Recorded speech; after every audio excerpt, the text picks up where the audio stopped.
dòng nhiều nhịp này gắn nghiêng cánh lúa nổ bông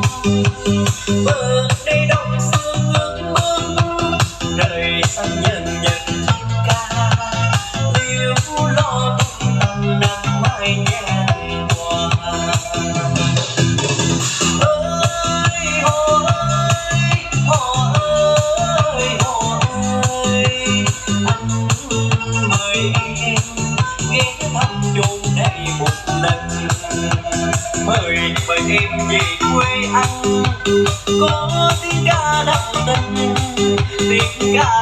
triều bên đất tình quê hương